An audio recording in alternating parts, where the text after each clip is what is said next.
Europe 1 Info, 13h, 15h, Clélie Mathias. Bienvenue sur Europe 1, nous sommes ensemble pendant encore une heure. Europe 1 Info se poursuit avec les grands entretiens politiques et je reçois François Calfon, député européen, membre du bureau du Parti Socialiste. Bonjour. Bonjour. Soyez le bienvenu. Merci.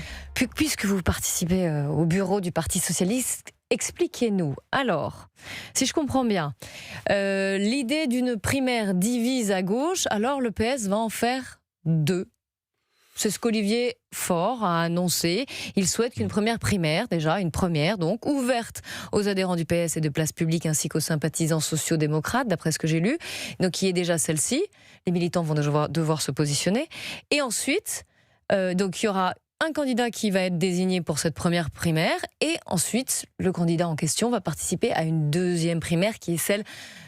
C'est la lieu, bien sûr, la grande primaire de la gauche, on va dire. Donc, deux pour le prix d'une. Alors, on dit toujours que les socialistes ont le sens de la synthèse. Là, Olivier Faure a particulièrement le sens de la synthèse, mais... Et il a communiqué manifestement dans les médias, mais il n'y a aucune décision du Bureau national, ni aucune décision de personne là-dessus. Donc, c'est quand même un peu une difficulté. Maintenant, je vais quand même... Donc là, vous êtes en train de dire que c'est Olivier Faure qui a annoncé ça comme ça. Il n'y a pas de majorité pour ça. Donc ça va bien l'unité au PS, là, en ce moment. Une forme d'unité avec lui-même, mais on va quand même essayer d'aboutir, parce que vous savez, moi je suis tellement unitaire que je peux être unitaire pour 1, pour 2, pour 3, pour 4, pour 15. Ça va donc pas vous arranger pour la présidentielle. Je suis bien d'accord, donc comme je ne veux pas désespérer ni vous-même ni les auditeurs, on va essayer quand même de tirer les fils de ce qui pourrait être fait. S'il vous plaît. Tirer les fils de ce qui pourrait être fait. Il y a eu un refus de ce qu'on appelle la petite primaire, la primaire de la gauche avec les Verts, le PC, etc. Pourquoi nous étions une grande partie du Parti Socialiste, les sociaux-démocrates, en désaccord avec ça? Parce qu'on a des désaccords de fond. Donc on ne va pas dire embrassons-nous Folleville, alors que par exemple sur la loi de programmation militaire, nous on y est favorable, ils y sont défavorables. Enfin, j'en passe, c'est des meilleurs. Donc par contre, dans les propos d'Olivier Faure, il y a des bouts de vérité, bien sûr, il faut toujours tirer le bon fil. Et le bon fil, c'est que nous souhaitons, et je pense qu'Olivier Faure aussi, puisqu'il l'a exprimé par cette annonce, qu'on puisse choisir entre les candidats et les formations social-démocrates, et entre candidats et formations social-démocrates. Donc ça veut dire... alors j'ai entendu qu'Olivier Faure maintenant voulait se présenter, grand bien lui fasse. Mais plus sérieusement, je pense qu'il faut choisir quelqu'un qui a l'orientation politique qui finalement correspond à notre logiciel. Ça peut être, et c'est bien possible que ce soit Raphaël Glucksmann, mais ça peut être aussi François Hollande, Bernard Cazeneuve, Jérôme Guedj. Mais alors, attendez, parce que donc, à travers une primaire, on le choisit. À travers un choix qu'on appelle un vote, appelons ça une primaire si on veut, un vote, un choix, des militants. Du parti, qui mettent un bulletin dans l'urne. Voilà. Pour un candidat. Voilà. D'accord. Parce que primaire, c'est très confusant. On a l'impression d'un très grand truc. Là, on n'a plus vraiment le choix. Donc, mais surtout, le temps presse. Ouais, le temps presse. Le temps presse, je suis d'accord. Le temps presse. J'ai même pas repris le mot primaire. Vous voyez ? Non, parce que je pense que c'est bien qu'on, contrairement à d'autres partis politiques, ce soit pas le chef qui décide, qui consulte par exemple, entre Mélenchon et Jean-Luc, si Jean-Luc Mélenchon va être candidat. C'est bien qu'il y ait un peu un vote. Maintenant, une grande primaire, je pense mais en même temps, ils sont en ordre de bataille, parce qu'on dit, il y a la tenaille entre LFI et le RN qui montent dans les sondages et qui déroulent, parce que là, eux, ils sont plus ou moins prêts. Parfaitement raison. Donc, et vous posez la question d'une double primaire. Non, moi, donc c'est pas... Non, je l'ai compris. La deuxième, j'en veux pas, et je pense qu'il n'y en aura pas. Donc ça, c'est très clair, puisque vous voulez des réponses claires. Par contre, il faut une désignation, oui, rapide. Des 3-4 candidats, pour moi, il y en a même 3, il y en a même 2 possibles, et puis on choisit. Ah, là, ça se réduit, là. On est passé de... Donc, il faut un principe de réalité. Alors, dites-nous, lesquels on veut votre choix. Il y a ceux qui peuvent. Parce qu'on est passé de 4 à 2 maintenant. Il y a ceux qui pourraient, ceux qui peuvent, celui qui peut et qui peut bien, d'ailleurs, parce que ça se passe bien, son lancement de campagne, c'est Raphaël Glucksmann, et celui qui pourrait et qui le souhaite, manifestement, c'est François Hollande. Et il y a ceux qui veulent, je viens de découvrir que Olivier Faure voulait, donc c'est le premier secrétaire, s'il veut, d'accord. Mais moi je pense que, si vous voulez, pour être un peu plus sérieux, parce que là la course de petits chevaux ça suffit, l'extrême droite est en ordre de marche, et même aux portes du pouvoir, ce que nous ne voulons pas. En face, il faut une candidature sérieuse. L'extrême gauche est en ordre de marche, Monsieur Mélenchon. Mais moi, ni je veux, ni je crois qu'il ne puisse battre l'extrême droite. En attendant, ils montent dans les sondages. Donc il faut un candidat de gauche, social-démocrate, on en définit le périmètre, on choisit vite, vous avez raison, pas parmi 25 personnes, et on rentre en campagne. Écoutez Raphaël Glucksmann, dont vous parliez, député européen, président de Place Publique. Il était l'invité de France Info ce matin et il exprime ses réserves comme vous, sur l'idée d'une double primaire à gauche. J'ai toujours pas compris ce processus. Je vais être sincère avec vous, je ne comprends pas de quoi il s'agit et donc nous allons avoir une réunion et nous allons en discuter. J'étais opposé à la primaire dite de Bagneux parce que je pense que c'était une machine à perdre. Là, au lieu d'une, on nous en propose deux. Je pense pas que quand on a une primaire qui est une machine à perdre, deux primaires seraient une machine à gagner. Oui, alors il va effectivement dans votre sens, Raphaël Glucksmann. Ou je vais dans le sien. Ou vous allez dans le sien, je ne sais pas. Mais non, on est très alignés, oui. J'ai cru le comprendre. Mais il représente Place Publique, il n'est pas au Parti Socialiste, Oui, il est à enfin, Place Publique. En même temps, vous savez, le Place Publique, en question, il a conduit la liste sur laquelle j'ai été élu aux élections européennes au nom du Parti Socialiste. Le Place Publique, son parti, donc un plus petit parti, mais nouveau, est membre du Parti Socialiste Européen en tant que parti. Il préside la délégation socialiste française au Parlement européen. Donc là, on parle plus que d'un compagnon de route. Je considère que Raphaël Glucksmann fait partie de la famille socialiste. François Calfon, ce n'est pas le PS. Oui, Est-ce que non, ma question est différente. C'est-à-dire que si jamais, admettons, alors on n'a pas compris si c'était une primaire, un vote, un sondage ou une vous avez bien compris entre ou je ne sais pas. Glucksmann et Enfin moi bref, donc qui que ça n'aurait pas lieu. Cette donc double exactement. primaire. Donc je ne sais pas comment, mais si Raphaël Glucksmann émerge et est le candidat de la gauche, comme vous le souhaitez, c'est-à-dire que le PS en quelque sorte disparaît quand même derrière Place Publique. Ça me dérange pas en réalité. Vous savez, l'élection présidentielle... Mais c'est un pan de l'histoire de France que... Ah, il disparaît pas du tout. Je vous rappelle, parce qu'on va appuyer sur replay 2 secondes. Aux élections municipales, le Parti Socialiste, c'est 800 mairies gagnées. 800 quand même, hein, excusez-moi du peu. Quand, par exemple, nos compétiteurs à gauche, la France Insoumise, combien de mairies, à votre avis ? C'est pas un quiz, mais... Je laisse le suspense pour nos auditeurs, c'est pas par rapport à vous, bien sûr. C'est 7 mairies. Donc on est à un rapport de 1 à 100. Donc le Parti Socialiste, oui, mais ça voudrait dire pas de candidat sous l'étiquette PS. Moi, c'est ce que je vous ai dit. C'est symbolique, mais quand même. Vous savez, quand François Mitterrand a créé le Parti Socialiste, le nouveau Parti Socialiste était déjà mort en 1969, 70. Bon, ça fait longtemps qu'on parle d'un vieux cadavre à la renverse, mais bon. Non, il n'était pas du tout... Et lui, il n'était pas adhérent au PS, hein, Mitterrand, il était adhérent à un micro-parti qui était le sien, qui s'appelait la Convention des institutions républicaines. Ça ne l'a pas empêché d'apporter au Parti Socialiste 2 fois le succès à la présidentielle. Donc vous voyez, ça je relativise un peu. Et puis moi-même qui suis, parce que vous êtes là à m'annoncer, d'ailleurs on l'annonce régulièrement, la mort du Parti Socialiste, moi-même qui suis eurodéputé socialiste... Non, je ne vous l'annonce pas, je dis, est-ce que voilà, vous êtes parfaitement dans votre rôle. Mais non, mais si c'est Place Publique qui représente la gauche, ça veut dire que le PS n'a pas de candidat. La grande idée socialiste, elle survit au parti. Avant, le Parti Socialiste s'appelait même pas Parti Socialiste, avant 71, il s'appelait Section Française de l'Internationale Ouvrière, la SFIO. Bon, que demain, je suis attaché au nom de Parti Socialiste, qu'il puisse se réinventer, quelque part, c'est la réinitialisation du logiciel, c'est très bien. Et puis je vais vous dire, en Europe... j'ai la chance d'avoir des collègues bulgares, suédois, danois, italiens, j'en passe, c'est des meilleurs. Le mouvement socialiste, il existe à l'échelle mondiale, à l'échelle européenne. Et si, par exemple, nous assurons la transition écologique au Parlement européen, c'est parce qu'il y a des socialistes. Donc on ne tue pas une grande idée. Cette idée, elle est vivante et j'espère qu'elle sera extrêmement influente à l'élection présidentielle. Est-ce que je peux me permettre, François Calfon, une question personnelle ? Mais tout à fait. Pourquoi est-ce que vous n'allez pas directement chez Place Publique ? Parce que je suis socialiste. Que j'ai passé l'âge de changer d'option mais je suis parfaitement ami personnel de Raphaël Glucksmann et comme on est y compris dans la même délégation, c'est-à-dire qu'on travaille ensemble au Parlement européen, je vais même vous faire une confidence, pas personnelle mais politique, on est parfaitement alignés politiquement. Donc Mais alors dans ces cas-là, la question inverse, est-ce que Place Publique ne pourrait pas venir sous l'étiquette et la bannière PS ? Si on fait cette consultation entre socialistes des 2 primaires, là, je vous ai dit une désignation démocratique. Si c'est la même chose, si finalement vous dites PS, Place Publique, même combat. Mathias, la question, il faut la poser à Raphaël Glucksmann quand vous l'aurez en face de vous. Oui, mais puisque vous le connaissez bien et que vous le soutenez, est-ce que vous ne pouvez pas un peu, je vous ai dit, mais ça c'est nos subtilités. L'influencer. Tous les jours, j'essaye, mais c'est pour le bien commun. Non, mais au fond, si c'est le même parti, si c'est les mêmes idées, le même combat... Je vous ai répondu tout à l'heure, mais j'ai pas un peu fait un flop parce que vous manquez de culture socialiste. Mais le parti de Raphaël Glucksmann, qui s'appelle Place Publique, vous savez, nous, on est des partis internationaux, puisqu'on croit que le socialisme, c'est pas dans un seul pays.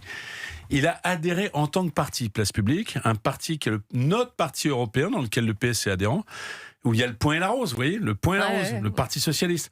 Et son parti Place Publique, qui est jaune avec son logo en France, il est adhérent au Parti Socialiste européen. C'est-à-dire que quiconque est adhérent de Place Publique est mécaniquement adhérent du Parti Socialiste européen. Européen ? Oui. Ouais. Mais là, on parle de l'élection présidentielle française. Non, mais vous m'avez dit, est-ce que c'est très lié? Pourquoi vous avez deux partis? Oui, mais dans ces cas-là, avouez que ça peut être confusant quand même. Dès qu'on est dans le monde, dès qu'on est en Europe, on est dans le même parti, donc on est quand même très près. Bah oui, mais pourquoi en France, c'est pas le cas? Non, mais ça c'est bien qu'il y ait des gens qui tout d'un coup disent. Vous savez, c'est comme Chasseur d'appartements, toutes ces émissions, très à la mode. On voit un bel appartement haussmannien vieilli, et puis il y a des gars qui arrivent, qui ont beaucoup de goût, qui refont l'appartement au Jules aujourd'hui. Et ben vous avez l'alliance de ce qu'est un très bel haussmannien, donc une vieille maison comme la nôtre, et puis ensuite la rénovation. Et ben Place Publique vient rénover un peu nos pratiques, notre manière de faire, notre logiciel politique. C'est très bien, c'est très bien. Alors après ces questions sur la politique politicienne, si j'ose dire, et la présidentielle, on parlera des préoccupations importantes des Français, de la sécurité, la protection des enfants aussi. Dans un instant avec vous, François Calfon, député européen. Vous écoutez les grands entretiens politiques d'Europe 1 Info, il est 14h14 avec Clélie Mathias sur Europe 1. 13h, 15h, Europe 1 Info. 13h, 15h, Europe 1 Info. Et les grands entretiens politiques d'Europe 1 Info se poursuivent avec vous, Clélie Mathias. C'est votre invité, François Calfon, député européen et membre du bureau du Parti Socialiste. Avant de parler de la casse, des violences de ce week-end, avant de parler de la protection des enfants, je voudrais juste un mot avec vous, François Calfon, sur ce qui a été décidé lundi au sein de l'Union européenne, puisque les eurodéputés et les États européens ont trouvé un accord sur une réforme qui ouvre la voie à des créations de plateformes. Donc, ce qu'on appelle des hubs dans des pays partenaires pour les migrants. Voilà, pour faire court. Alors, c'est pas encore tout à fait fait, parce qu'il faut encore que le Parlement et le Conseil européen valident. Pour être clair, cela va dans le sens, en tout cas, ce texte traduit une volonté de durcir la politique migratoire de l'Union européenne. C'est aussi la droite, l'extrême droite au Parlement européen qui pousse pour ça. La France est réservée, et même le RN aussi. Écoutez, Edwige Diaz, qui était mon invitée en début de semaine, elle s'oppose à cette décision. Voici pourquoi. C'est pas la solution, parce que envoyer des personnes vers ces destinations, ça nécessite une sacrée logistique, ça nécessite des moyens aussi, et donc plus vous empilez les conditions, moins vous avez de chances d'arriver à vos fins. Nous, ce que nous souhaitons avec Marine Le Pen et Jordan Bardella, c'est empêcher les étrangers d'arriver au sein du continent européen et aussi au sein du territoire national, en leur disant, si vous arrivez clandestinement, vous n'aurez aucun espoir de régularisation. Vous devez formuler votre demande d'asile dans votre pays d'origine. Le RN qui préfère agir en amont. Mais il y a deux RN parce que, pardon, mais au Parlement européen, Jordan Bardella et son groupe, qui est quand même la plus grosse délégation au Parlement européen française, ils ont voté ça. Donc il faut qu'ils s'accordent entre eux. Parce que ça, je pense qu'ils n'assument pas trop, mais c'est quand même ce qu'ils ont voté. Ensuite, maintenant, revenons quant au fond du sujet. Imaginez que vous êtes au hasard ressortissant du Niger. Vous venez en France, il n'y a pas beaucoup d'immigration nigérienne, mais je suis prise. C'est donc Afrique subsaharienne. Vous venez en France demain et on vous renvoie en Albanie. Bon, alors moi je veux bien que, parce que le Niger ne voudrait pas vous reprendre, on vous renvoie en Albanie, mais enfin, qu'on puisse contrôler l'immigration, c'est un débat présidentiel qui est tout à fait honorable, il y en a qui sont plus ouverts que d'autres, mais enfin, il y a les principes minimums, finalement, d'humanité. On ne va pas vous renvoyer dans un pays dans lequel vous n'avez rien à voir. Et moi je pense que la voie, puisqu'on en a beaucoup parlé de l'Algérie, c'est plutôt de se réconcilier un peu. Il y a toujours des contentieux avec l'Algérie, et qui reprennent ses OQTF plutôt qu'on renvoyer un Algérien demain en Albanie. Deuxième chose quand même sur le plan des droits, et ça n'arrête pas le débat migratoire. Mais enfin, ensuite, dans ce texte, il y a aussi le fait qu'il y a un recours. Alors, mettons un pays dans lequel il y aurait des problèmes politiques. Le gars fait un recours en disant mais je suis vraiment persécuté chez moi. Mettons le Sénégal, quelqu'un qui est homosexuel et qui a peur d'être finalement discriminé, plus que discriminé, emprisonné. Eh bien, le recours ne serait plus suspensif. Ça veut dire que le type, il est en Albanie, puis ensuite on le renvoie. Pendant que le juge travaille, le juge français, il va au Sénégal. Bah, ça, c'est pas sérieux quand même. Donc, on peut avoir des politiques migratoires plus ou moins ouvertes. La France est réservée, et d'ailleurs, encore une fois, il y a des réserves. Je suis opposé. Voilà, opposé, mais la France, j'allais dire, la position officielle, c'est la réserve. Mais pour autant, si ce texte passe, qu'est-ce qui va se passer ? Est-ce que la France le fera ou pas ? Voilà. Moi, je vais vous dire la réponse, puisqu'on n'est pas loin de la campagne électorale et que je suis un militant politique, qui est d'ailleurs contenu dans le livre de Raphaël Glucksmann. Je pense qu'en matière migratoire, on souffre d'une double opposition. Des no-borders fraudeurs dans une certaine partie de la gauche qui disent circuler, il n'y a rien à voir. Bah si, quand même, il y a un équilibre à avoir dans un pays, et des xénophobes. Donc, Raphaël Glucksmann dit, il faudrait peut-être un peu dépolitiser le sujet, le dépassionner, faire une conférence citoyenne et retenir un certain nombre de choses. Et qu'est-ce que sont les sujets sur l'immigration ? C'est qu'il faut retenir le fait qu'on a besoin d'une immigration de travail. Bon, ça c'est tout à fait clair. Après, il y a des débats, et je pense que si on met des Français de tous bords autour de la table, ils arriveront à faire du consensus. Les débats, c'est est-ce qu'on doit plutôt privilégier les pays de nos locuteurs ? Des gens qui parlent français, donc c'est plutôt l'Afrique subsaharienne, c'est plutôt finalement le Maghreb, de pays qui connaissent nos systèmes, ou est-ce qu'on va privilégier uniquement les diplômes ? Vous voyez, ce genre de choses. Et dans quelles conditions on raccompagne ? Et puis il y a un débat, ça ouvre sur votre question suivante, parce qu'il ne faut pas être trop long, sur la question de l'intégration. C'est-à-dire, c'est quoi le contrat républicain ? On vient ici, est-ce qu'on n'est que des agents économiques ? Est-ce qu'on pourrait nous faire cette critique-là ? Vous, la gauche, vous êtes prêt à fournir une armée de réserve au grand capital ? Non. Mais quand on vient dans un pays, qu'est-ce qui fait que l'intégration marche ou marche pas ? Ça, c'est la deuxième partie du débat sur l'immigration, qui est un débat noble et qu'il faut avoir. Avant d'en venir aux violences et à la casse de week-end dernier, je voudrais quand même avoir votre sentiment sur ce qui se passe. Là, on est encore en train de chercher la pauvre Liana. Ouais. Et on pense évidemment à sa famille. Il y a encore des battues qui sont organisées par la gendarmerie avec des cavaliers qui maintenant prêtent leur aide. Mais surtout, on s'interroge quand même. Vous avez vu, il y a un homme, un père de famille, 41 ans, qui a été mis en examen et placé en garde à vue. On en sait un peu plus sur son profil, pour le moins inquiétant. Il y a eu plusieurs signalements, il y a eu plusieurs plaintes pour lui sur des faits d'agression sexuelle sur mineurs, sur des enfants de 10, 11 ans. Et on apprend qu'il n'a jamais été convoqué, jamais été entendu. Alors, il y a eu une enquête administrative, ministère de la Justice, ministère de l'Intérieur qui va être lancée.